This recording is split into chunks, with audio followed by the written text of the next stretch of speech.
Hey, what's up, everybody? Welcome back. Psychedelic here. Got a quick vinyl update for you today. Got 4 LPs, and it's kind of another diverse mix, as per usual. And then by the end of this video, I was hoping you guys could help me out in my decision making.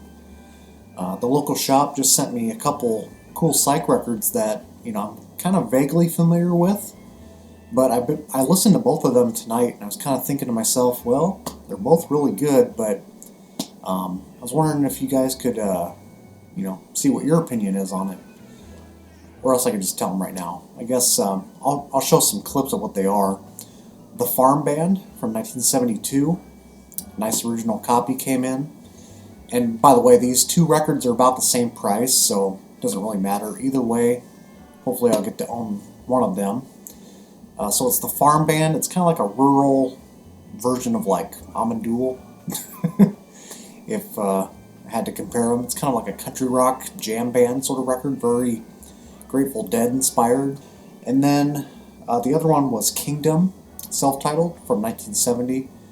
I think it's their lone LP. It's on the Specialty label. It's kind of more of a hard rock, heavy psych jammer, which, I enjoyed both records, but I was wondering what you guys thought. If you guys heard those two records, what your opinion is, and which one I should take a chance on. I'm kind of leaning a little more towards Kingdom, but that Farm Band is kind of a sweet one, so let me know what you guys think. Moving on, today I think I'm going to show these in like the order in which, wherever I want to. And we're going to start off with this first one. So, got this in the mail today. Was really anticipating for this one. So, this was a archival release originally.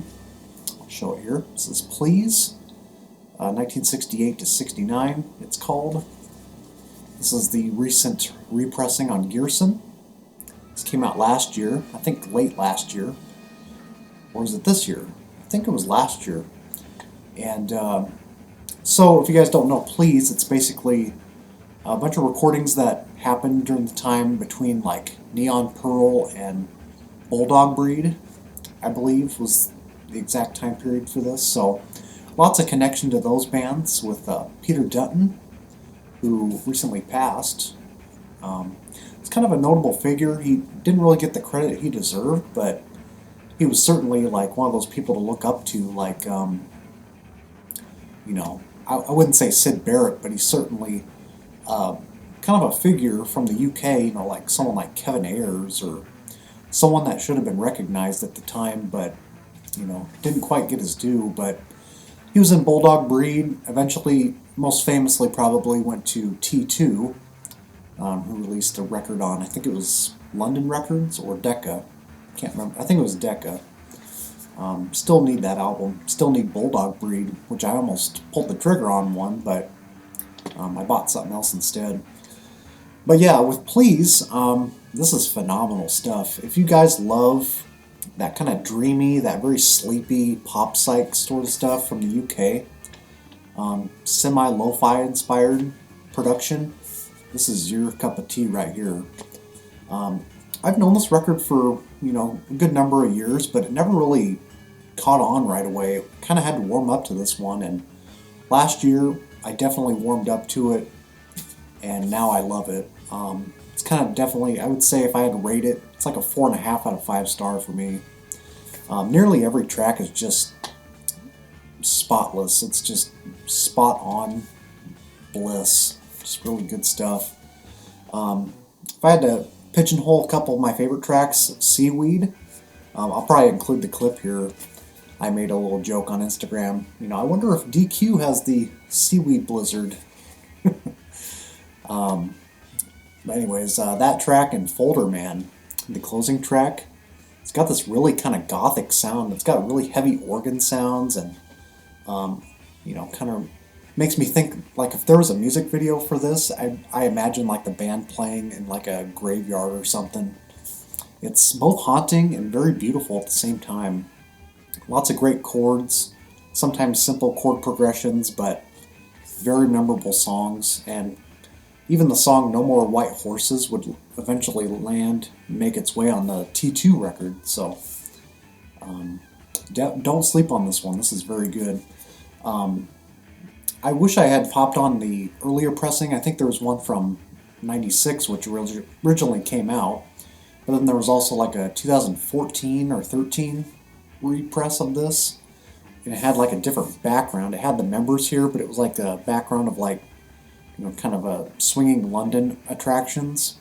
I kind of dig that cover a little more. It was on the Acme label. And I could totally see this being on like Duram back in the day if it were properly mixed and everything. Like this would have been a high dollar record on the Duram label. I just imagine that in my head. Like, I wish that happened. But yeah, don't sleep on this. There's the hype sticker. Kind of comes in this little wrapper here. And Gearson pressings, I mean, they're not cheap, but I had to pick up on this. Very glad that I did. And of course, knowing Gearson, the sound quality is just perfect, Got a nice crisp sound. Got lyric insert. Unfortunately, no real insert, talking about the band. But they discuss a little bit on the back, so yeah. Have I talked about Please enough? Let's move on. Probably talk about this one just as long, but yeah, finally glad to scoop this one up as far as original copies are concerned. Picked up on Blonde's second LP, Rebirth, which only came out in I think the UK, France, Germany. I think there was a Canadian pressing, but it never got a release in the US. And their first album was released on Janus. It's called Contrast. It's kind of a spotty record. It's got hit and misses on there, not as consistent. But this one, however, I kind of find they're most consistent. Love that artwork there with the band. It's on the Ember label, and I got this really cheap.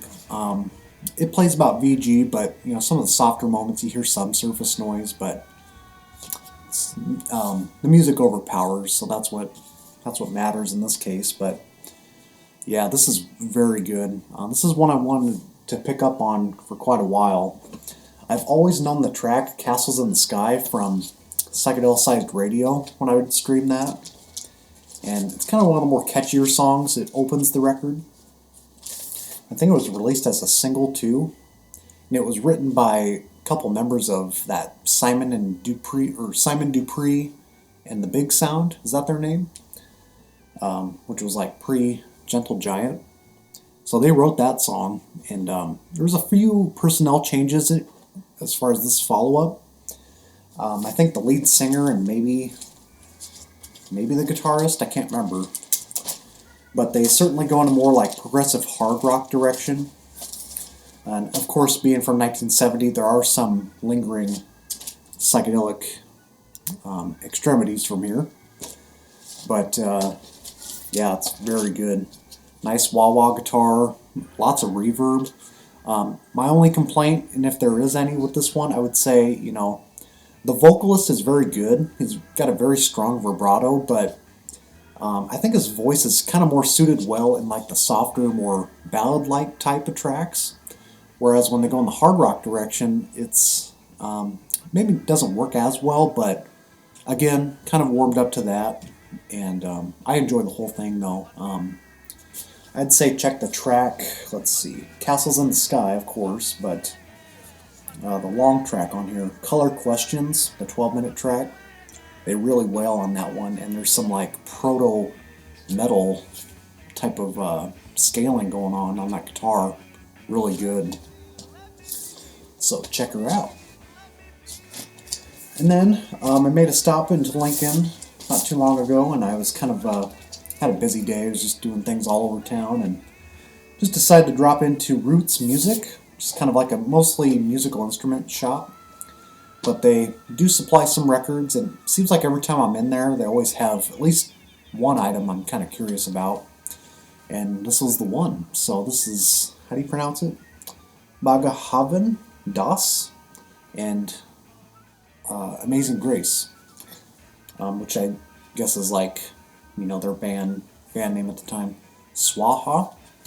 It's a 2 LP set of basically Middle Eastern mantras and chanting and ragas, and very interesting stuff. And it's very coincidental that, of course, I'm kind of reading into like Ram Dass's different studies and stuff. I just finished a book of his. The next day I find this. How coincidental is that? It's just crazy. Being on the Middle Eastern philosophy kick.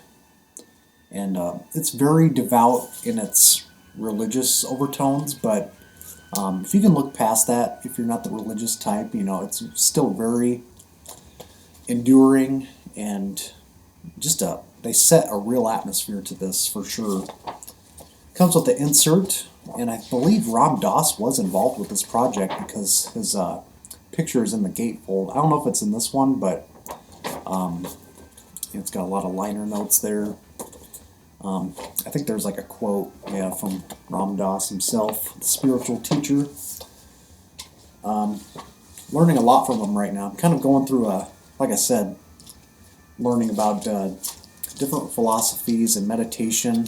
Been very strong on that lately, and everything I've been reading about it, it seems like I'm already kind of on that plane, as far as learning about that, having a lot of patience and just how you're supposed to handle things in different situations. It seems like it's already very apparent to me, so kind of enjoying that one. So, and there are some psychedelic tones to it as well. There's wah-wah pedal action and some electric lead, so it's pretty good. I've never seen that before either. And then this final one, this is just took a blind chance on this just based off like 2 or 3 tracks I found online. Seemed pretty reasonably priced. I found a clean copy here for $10. And this is 2 different bands, the New Haven Women's Liberation Rock Band and the Chicago Women's Liberation Rock Band. And it's called Mountain Moving Day, and I don't know if this is a private release. It certainly seems like it. Rounder Records. It seems like an independent thing. But you can still find these for pretty cheap. And so it's basically about these 2 women groups, which you didn't often see at the time. And they're kind of just expressing themselves. A lot of topics of songs based on like feminism and kind of the free-spirited womanhood. A lot like the GTOs, except way better executed, I would say. It's got a lot of liner notes here in this booklet it came with, lyrics, and they have a very crude attitude on some tracks, but I was not expecting that going into this. The songs I had heard, they weren't using such vulgar language, but yeah, today this would probably have the parental guidance sticker. But it's very cool though. Not all the tracks work, and if I had to say, between Chicago and New Haven, I think New Haven is my favorite. The Chicago one on the first side kind of goes into like some progressive folk rock territory. The first and last track are probably the best, but then they kind of linger between a lot of like comedic and bluesy tracks, which kind of irritating. But the second side, New Haven, they kind of have like a funkier edge to it, and it's kind of more of a funk rock thing. Some nice wah pedal, and when I listen to these songs, they almost sound like they're kind of made for some like sleazy 70s film noir crime film or something. I mean, that's just kind of the image I have in my head, which is awesome. Get a little look at the track listing there. Like I said, these topics really are based around these women at the time, about abortion and how men are very shitty to women at the time. I mean, well, it's still ongoing, unfortunately, but yeah, I love these kind of outings by the women. I mean, they're a force to be reckoned with. So, very interesting release. So, Mountain Moving Day. Check it out. I think my favorite track is Sister Witch on side 2. Okay, that about does it, guys. So, thanks for tuning in again, and let me know if I should pick up the Farm Band or Kingdom. I'm thinking Kingdom, but I don't know. It's kind of a teeter-totter there as far as decision making. So take care, and we shall see you shortly.